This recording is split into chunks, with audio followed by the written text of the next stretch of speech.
కానీ ఓన్లీ అభిమానంతో అంత పెద్ద లాయర్ ఇవాళ నా దగ్గరికి పరిగెత్తుకొచ్చి అన్న ఫోన్ చేయగానే అరే అన్న నేను ఉన్నాను అంత ఉత్సాహంతో రావడం నాకు ఎంత ఆనందం అయిందంటే అంటే నేను అదేదో తెలుసుకుంటా చట్టాన్ని మనం గౌరవించే వ్యక్తులం కాబట్టి ఆయన ఇవాళ అభిమానం మీద పల్లవి ప్రశాంత్ మీద ఉన్న అభిమానం మీద ఎన్ని కోట్ల మంది ఓట్లు వేసిన వ్యక్తి ఇవాళ ఆయన టైటిల్ను రాక మన తెలంగాణకు వచ్చినటువంటి ఒక గొప్ప విశేషం ఇది, ఒక గొప్ప కిరీటం ఇది. మీ అందరికి తెలుసు అరెస్ట్ చేసారు, అరెస్ట్ ఎందుకు చేశారనే దాని మీద దేనికోసము మీరు దాన్ని ఎట్లా చూస్తున్నారు? అరెస్ట్ చేసినప్పుడు చట్టాన్ని గౌరవిస్తాం. చట్టాన్ని గౌరవిస్తూ అనుకోకుండా జరిగిన పరిణామాల మధ్య చోటు చేసుకున్న విషయం మీద చట్టం ఒక నిర్ణయం తీసుకున్నది. దాన్ని గౌరవిస్తూ వాళ్ళను మనం కన్సిడర్ చేసుకొని మనం వాళ్ళకు చేస్తాం. మానవత దృక్పథంతో ఒక దగ్గర ఉన్నాడండి, ఆమె వేరే ఉన్నాడు. ఎందుకంటే ఇక్కడ అంతా గోల్ అవుతుందని నాకు తెలిసి అయితే ఇక్కడ ఎప్పుడు పెట్టాము. మేము మద్దతుకే వచ్చాము. ఎందుకంటే ఇప్పుడు పాపం చిన్న జరిగిన సంఘటనలు కావచ్చు. అంటే నేను అనేది ఏది నోరు అంటే అతను మాట్లాడడం తెలీదు. అతనికి తెలుసు కదండి, అతను పెద్ద చదువులు చదువుకొని ఏదో చేసుకొని పెద్ద చేసిన మీకు చూసింది కదా ఎంత మోటుగా మాట్లాడతాడు కదా. అతను గేమ్లో కూడా చూశాడు, గేమ్ ఆడడం తెలుసు కానీ గేమ్ గురించి మాట్లాడడం తెలియదు అతనికి. నాకు తెలిసి అయితే నేను చెప్తున్నా అండి, అంటే నామినేషన్ పడే రోజు కూడా అతనికి ఎట్లా ధర్మం తెలుసు కానీ మాట్లాడడం కూడా తెలియదు అతనికి. ధర్మం తెలుసు. అలాంటి వ్యక్తి ఇక్కడ ఏం జరిగిందో పాపం అంటే ప్రెస్ మధ్యలో జరిగిన విషయాలు ప్రెస్ వాళ్ళు కూడా పాపం కావచ్చు, ప్రెస్ వాళ్ళని గౌరవిస్తాను. తన తరఫున నేను కూడా ఏదన్నా ఉంటే సారీ చెప్తాను. నిజంగా నేను సారీ చెప్తాను. ఒక పాట బిడ్డగా ఐఎమ్ సారీ అందరికీ, పోలీస్ వ్యవస్థకు చట్టానికి సారీ, మీ అందరికీ ఐఎమ్ సారీ. ఏదైనా ఉంటే నేను అనేది ఏది ఉందో నాకు తెలియదు, నాకు తెలియదు. నేను సారీ చెప్తాను. మట్టి బిడ్డ గెలవక గెలిచిండు, తెలంగాణకి ఇంత పెద్ద టైటిల్ వచ్చింది. ఎట్లా ఉండాలి అంటే మీరు ఏం చెప్తారు? ఎట్లా అంటే నాకు ఆడియన్స్ ఎలా ఉండాలంటే మీకు తెలిసింది కదండి. ఇప్పుడు ఆడియన్స్ 1000 మంది ఉన్నప్పుడు 1000 మంది ఆడియన్స్లో ఒక 4-5 అప్పుడు వాళ్ళు ఏదో మూమెంట్లో ఉండి అల్లరి ముక్కలుగా ఉంటారు. అంత మాత్రం ఆడియన్స్ అంతా తప్పు మనుషులు కాదు.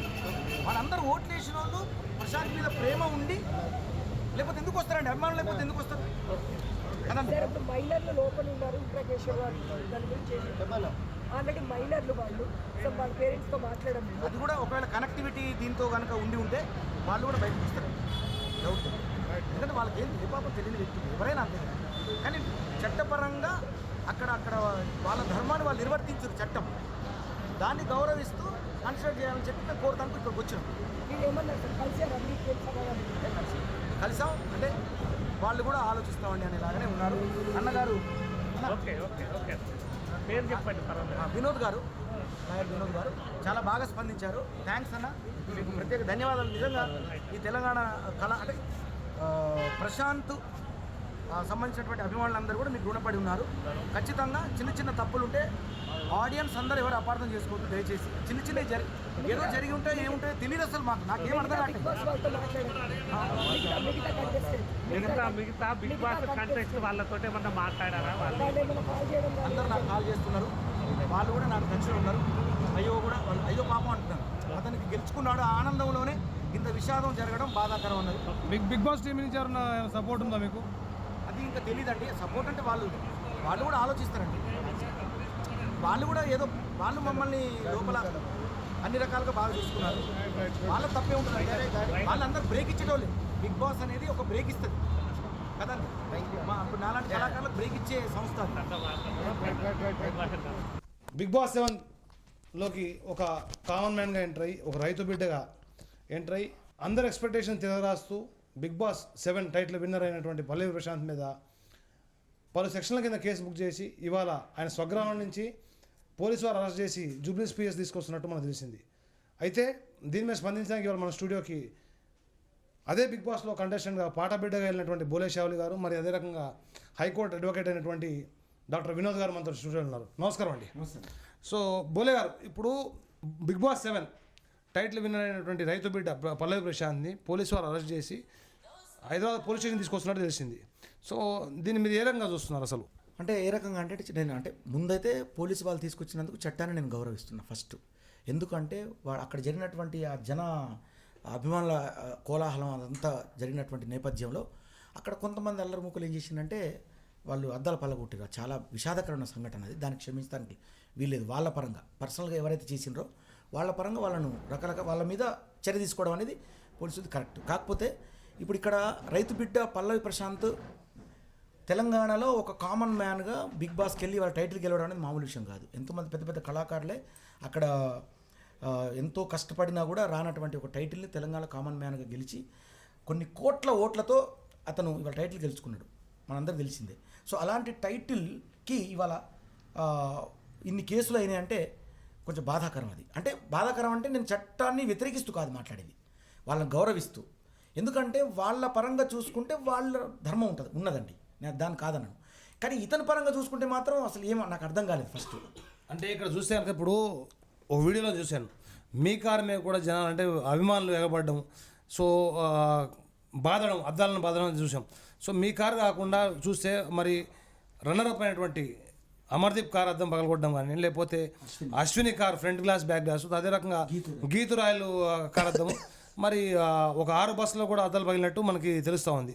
సో దీన్ని బేస్ చేసుకుని పోలీసు వారు కేసు బుక్ చేసామని చెప్పి అంటున్నారు. సో మీరు ఇప్పుడు ఇంతకుముందు పోలీస్ స్టేషన్కి వెళ్ళి వచ్చారు, సో పోలీసు వాళ్ళతో మీరు మాట్లాడినట్టున్నారు, వాళ్ళు ఏమంటున్నారు? వాళ్ళు అనడం కాదండి, అంటే అక్కడ ఏదైతే కేసు ఇప్పుడు హైకోర్టు లాయర్ గారు ఇక్కడ ఉన్నారు, మీ అందరూ తెలిసి సీనియర్ లాయర్ ఆయన డాక్టర్ వినోద్ అన్న గారు. ఆయన ఇప్పుడు ఇక్కడికి ఒక లాయర్గా ఏదో పారితోషికం తీసుకుని అట్లా కాకుండా ఒక అభిమానంతో, అరే మన తెలంగాణ బిడ్డ రాక మట్టి బిడ్డకు అవార్డు వచ్చింది, ఒకేసారి మళ్ళీ కేసుల పాలైందని ఆయన ఎట్లయిండు, చాలా వెళ్దామని చెప్పి ఆయనే, నేను ఒక మాట చెప్పగానే అన్నకు వెంటనే స్పందించి పోలీస్ స్టేషన్ రావడం జరిగింది. ఆయన మాట్లాడారు, నేను కూడా మాట్లాడాను. నేను ఒకటే మాట చెప్పిన వాళ్ళకి, అన్న తప్పులు, అతను ఆట ఆడడం మాత్రం తెలుసు, అతనికి మాట్లాడడం తెలియదు. నేను అదే అన్న, అతనికి మాట్లాడడం రాకపోవచ్చు, అతను నిజంగా ఒక ఎడ్డుడు అనుకోండి మాట్లాడడంలో, తెలిస్తేలోగా అతను ఇంతమంది అభిమానులు అతనికి ఏం అర్థం కాలేదు. ఇప్పుడు లోపల అతనికి ఫోన్ ఉండదు, అతను బిగ్ బాస్ నుంచి బయటికి రాగానే అతని దగ్గర ఫోన్ లేదు, అప్పటివరకు ఏం తెలియదు అతనికి. సో ఇంతమంది అభిమానులు నా కోసం వచ్చిర్రు అనేటువంటి ఆ ఆనందం ఇదిలో, బట్ ఇలా జరుగుతుందని తను కూడా ఎక్స్పెక్ట్ ఎవరు చేయరు కదండి.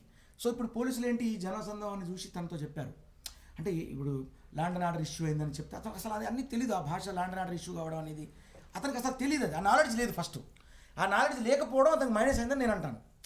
బట్ న్యాయ వ్యవస్థ పరంగా చూసుకుంటే వాళ్ళ పరంగా వాళ్ళు ఒక వీడియోలో చూస్తే ప్రశాంత్ కార్లో తీసిన వీడియోను చూస్తే కనుక ఆ వీడియోలో క్లియర్గా కనపడుతుంది, అంటే పోలీసు వారు వచ్చి ఇక్కడి నుంచి వెళ్ళిపోండి, మీరు లా అండ్ ఆర్డర్ ఇష్యూ వస్తుంది, జనాలు గుమ్ముగూడు ఉన్నారు, మీరు వెళ్ళిపోండి అని చెప్తున్నా సరే, నేను ఒక రైతు బిడ్డని గెలిచినాను, నాకు అభిమానం కలవలేరా అని చెప్పి అంటున్నది ఒకటి కనపడింది. సో దీన్ని ఏ రకంగా తీసుకోవచ్చు? అదే చెప్తున్నా అండి నేను. ఇప్పుడు అతనికి ఈ ఆడియన్స్ నన్ను గెలిపించిన వాళ్ళు అనేటువంటి ఉత్సాహం, ఆ ఆనందం అట్లా గమనించండి తప్ప వేరే అంటే ఇంకేదో జరగబోతుంది, ఏదో ప్రమాదం జరిగింది ఇదే అసలు అతనికి అసలు ఐడియా లేదు. అలాంటప్పుడు అతను ఒక అమాయకుడు, అతనికి ఏం తెలియదు, మాట్లాడదు. ఇప్పుడు ప్రెస్ వాళ్ళు కూడా పాపం, నేను దాన్ని ఒప్పుకుంటా, ఏకీభవిస్తాను, ప్రెస్ వాళ్ళని నేను గౌరవిస్తాను. ప్రెస్ వాళ్ళ విషయంలో కూడా అతనికి తెలీదు. ఇప్పుడు ఊరికి రమ్మన్నాడు, అక్కడ కూడా రమ్మన్న తర్వాత మరి అతని పక్కన ఎవరున్నారో ఏం సలహా ఇచ్చారో తెలీదు. అతను ఒక మాట అన్నాడు, నేను విన్నాను, అది నేను అబద్ధం చెప్పొద్దు మళ్ళీ, నేను రాంగ్ అయితే ఇక్కడ నా మీద పొట్రే మొద్దు, మనకు అట్లా ఇష్టం లేదు నాకు. నేను ఒక వ్యక్తిని వ్యక్తిగతంగా కాపాడదామని మానవత దృక్పథంతో వచ్చిన, అంతే తప్ప నేను ఇప్పుడు తను ఏదైనా మిస్టేక్ చేసినా కానీ ఇది మిస్టేక్ కాదండి అని అనను. కావచ్చు అతను తెలియక ఎడ్డోడు కావచ్చు, చేసిన తప్పు, కానీ అతను సాధించిన విధానానికి నేను కట్టుబడి ఉన్నానండి. దానికి నేను ఆ అభిమానంతో ఇవాళ వచ్చాను. నేను నాతో పాటు ట్రావెల్ చేసిండు ఆయన 15 వారాలు ఉన్నాడు, నేను 5 వారాల్లోనే ఇంత పేరు తెచ్చుకున్నా. అతను 15 వారాలు ఉండి అది సాధించినటువంటి ఒక వ్యక్తి ఇవాళ ఆ టైటిల్ తీసుకుపోయి జైలు పాలు చేస్తాడా, కటకటాల్లో ఉండాలా అనేటువంటి భావన నాకు అన్నగారితో చెప్పా. అన్న ఏందన్నా మరి ఒక లాయర్గా మీరు ఏంటంటే ఆయన అన్నారు ఒకటి మాట, ఎస్ చట్టానికి మనం కట్టుబడి ఉండాల్సిందే, కాకపోతే దాని గురించి పూర్వపరాలు తెలుసుకొని దాని మీద నేను వాదిస్తాను, ఆ వాదనలో భాగంగా అతన్ని సేవ్ చేసే ప్లాన్ చేస్తాను. అది కూడా ఇన్ని కోట్ల మంది అతనికి ఆసరాగా నిలిచారు కాబట్టి వాళ్ళని గౌరవిస్తే నేను వస్తానన్నా అని చెప్పి నాతో ఆయన మాట్లాడి నా మీద గౌరవంతో అన్న వచ్చినందుకు అన్న చాలా థ్యాంక్స్ అన్న మీకు. సో వినోద్ గారు, ఇప్పుడు మీరు బోలేవారితో మీరు కూడా ఇంత జూబ్లీ పోలీస్ స్టేషన్కి వెళ్ళడం జరిగింది. సో అక్కడ మీరు పోలీసు వారితో మాట్లాడినప్పుడు ఏ సెక్షన్లో కేసు బుక్ చేశారు? బెయిలబుల్ అఫెన్స్ల మీద బుక్ అంటే సెక్షన్లో పెట్టారా, నాన్ బెయిలబుల్ సెక్షన్లో పెట్టారా? యాక్చువల్గా అక్కడ వెళ్ళినప్పుడు పోలీసు వాళ్ళు ఎవరు లేరు, సార్ వాళ్ళు బయటికి వెళ్ళి ఈ విషయం మీద డిస్కస్ చేస్తున్నారు అని చెప్పారు, కేసు అయిందని చెప్పారు. ఏ సెక్షన్లు అనేది వచ్చిన తర్వాత వివరణ సో ఇప్పుడు ప్రశాంత్ ఎక్కడ ఉన్నట్టు అంటే వాళ్ళ ఊర్లో అయితే అరెస్ట్ చేసి తీసుకురావడం అయితే పోలీస్ కస్టడీలో ఉన్నాడు. అంటే పోలీస్ కస్టడీ అంటే ఇప్పుడు జూబ్లీ ఎస్పీఎస్ ఉన్నాడు, ఇంకెక్కడ ఉన్నాడు? వీళ్ళు పోలీసు వాళ్ళు ఏంటంటే ఈయన సెలబ్రిటీ, ఒక చిన్న కుటుంబం నుంచి, రైతు కుటుంబం నుండి వచ్చిన వ్యక్తి, అసలు వ్యవసాయం చేసుకునే వ్యక్తిని ఇంత పెద్ద స్టార్ కావడం వల్ల ఆయన ఏం చేసిండు అనుకోకుండా వచ్చేసరికి జనము రాత్రి వేళలా ఎవరు ఇష్యూ చేసిరో ఏం సంగతో తెలియదు ఆయనకి. జనరల్గా ఆయన రావడంతో అనుకోకుండా సంఘటన జరుగుతూ ఈయన మీద ఎఫ్ఐఆర్ చేయడం జరిగింది. ఎఫ్ఐఆర్ చేయడంప్పుడు సమగ్ర విచారణ జరపాలి పోలీసు వాళ్ళు. అసలు ఎప్పుడు ఏం టైంలో ఉందని ఎవిడెన్స్లు సేకరించాలి. అనుకోకుండా ఇలాంటి సంఘటనలు చాలా జరుగుతుంటాయి. జరిగినప్పుడు కాంటెస్ట్ మీద పెట్టడం అనేది చాలా బాధాకరం. అంటే ఇక్కడ బిలో 7 years అఫెన్స్ సెక్షన్ 11 ఉంటే కనుక 41 CRPC ఇచ్చి జనరల్గా పోలీసు వాళ్ళు వెళ్ళిపోతారు. సో అరెస్ట్ చేసి వచ్చారంటే నాన్ బెయిలబుల్ అఫెన్స్ అంటే సెక్షన్ 11 బుక్ చేశారంటారా? అంటే యాక్చువల్గా పోలీసు వాళ్ళు యాక్చువల్గా వెళ్ళిండ్రు, తీసుకొని వచ్చేస్తున్నారు. అది వాళ్ళకున్న ఉన్నతాధికారి ఆదేశాల మేరకు వాళ్ళకి అంటే నేను చెప్పేది కరెక్ట్, మీరు చెప్పేది కరెక్ట్. నేను అంటున్నానంటే ఒకవేళ బిలో 7 years స్టేషన్ బెయిల్ కేసులు ఏమైనా ఉంటే కనుక జనరల్గా సుప్రీంకోర్టు యొక్క డైరెక్షన్ ప్రకారం 41 CRPC నోటీస్ ఇచ్చి ఆయన విచారణ రమ్మని చెప్పి వచ్చేయాలి పోలీసు వాళ్ళు. అలా కాకుండా ఆయన అరెస్ట్ చేసి తీసుకొస్తున్నారంటే కనుక నాన్ బెయిలబుల్ సెక్షన్ 11 బుక్ చేశారంటారా? నాన్ బెయిలబుల్ అంటే మనం చూడలేదు కాబట్టి చెప్పలేము. ఒకవేళ ఉంటే నాన్ బెయిలబుల్ ఉంటే దాన్ని ఫర్దర్గా కోర్టుకు వెళ్ళి బెయిల్ తీసుకోవాల్సి వస్తుంది. అంటే ఇప్పుడు ప్రశాంత్ స్టేషన్ తీసుకొచ్చి మీడియా ముందర ప్రవేశపెడతారా లేదా డైరెక్ట్ కోర్టు తీసుకెళ్లే అవకాశాలు ఉన్నాయంటారా? ప్రశాంత్ని చట్టపరంగా తీసుకురావడం, దాని నియమ నిబంధనల ప్రకారం హాస్పిటల్ తీసుకుపోవడం ఇవన్నీ ఉంటాయి. పోలీసులో కోర్టుకు సబ్మిషన్ చేసేటప్పుడు ఇవన్నీ చేస్తారా ఏం చేస్తారా అనేది వేచి చూస్తున్నాం. వచ్చిన తర్వాత ఉన్నతాధికారి వచ్చిన తర్వాత బెయిలబుల్ నాన్ బెయిలబుల్ చూసిన తర్వాత మాట్లాడి చెప్పడం జరుగుతుంది. So future course of action ఏంటనేది చెప్తారు. సో బోలే గారు ఇప్పుడు చూస్తే కనుక ప్రశాంత్నే కాకుండా మైనర్ పిల్లలు దాదాపు 15 మంది తీసుకొచ్చి జూబ్లీ పోలీస్ స్టేషన్లో పెట్టారని చెప్పి తెలుస్తుంది. సో అంటే ఇదే కేసు సంబంధించి వాళ్ళు తీసుకొచ్చారని చెప్పండి. సో వాళ్ళకు కూడా మీరు సపోర్ట్ చేసే అవకాశాలు ఉన్నాయంటారా? సపోర్ట్ డెఫినెట్గా. అంటే సపోర్ట్ అంటే ఒకటండి, అక్కడ ఏం జరిగింది అనేది పూర్వ అంటే సపోర్ట్ అనే సెన్స్ మీరు లీగల్ పరంగా వాళ్ళకి ఏమన్నా? ఎస్, ఖచ్చితంగా లీగల్ పరంగా మనం, ఎందుకంటే ఎవరు ఇప్పుడు ఏదైనా కానీ ఈయన మీద అభిమానంగా వచ్చినలే కదండి ఎవరైనా. అవును, ఆ అభిమానంగా వచ్చింది కాబట్టి అక్కడ కావాలని ఎవరు కావాలని చేయరండి. అనుకోకుండా జరిగిన పరిణామాలు అవి ఆ జరిగినటువంటి క్రమంలో ఇట్లా జరిగింది అంతే. అందరికి తెలిసిన విషయం, కొత్తగా మీకు ప్రతి ఒక్కరికి తెలుసండి ఇండైరెక్ట్గా. ఇప్పుడు ఆయన మీద అభిమానం అంతా వచ్చి ఎక్కువ జనం రావడం వల్ల అలా కొంతమంది అల్లరి మూకలు 40 ఎక్కడైనా చెడు ఉంటారు, మంచి ఉంటే చెడు ఉంటుంది. అంత మాత్రాన వ్యక్తిగతంగా ఎవరు తప్పు చేస్తే వాళ్ళని మాత్రం మనం శిక్షించడం అనేది ధర్మం అని నేను అంట. దాంట్లో భాగంగా ఇంత పెద్ద వ్యక్తి అంటే ఇంత పేరు తెచ్చుకున్నటువంటి వ్యక్తిని మనం ఖచ్చితంగా మనం సేవ్ చేయాల్సినటువంటి అవసరం మనకు ఉంది. అది ఒక రైతు బిడ్డ, అతను ఒక మట్టి బిడ్డగా అసలు అట్టడుగు స్థాయి నుంచి వచ్చి ఇంత పేరు ఇవ్వాలి. అంటే ఇంత కోలాహలం, ఇన్ని ప్రెస్ మీట్లు, ఇంత సందడి ఇట్లా సృష్టించండి, అతను క్రియేట్ చేసినటువంటి వ్యక్తి కదా. అలాంటప్పుడు జనాలన్నీ మూకుముడిగా వస్తుంటారు, అభిమానులంతా కోలాహలం. అందులో చిన్న చిన్న పొరపాట్లు జరుగుతాయి. వ్యక్తిగతంగా ఎక్కడ జరుగుతుందో అక్కడ తీసుకోవాలంటున్నాను నేను అంతే. సో ఇదే విషయం చూస్తున్నానండి మా ఛానల్.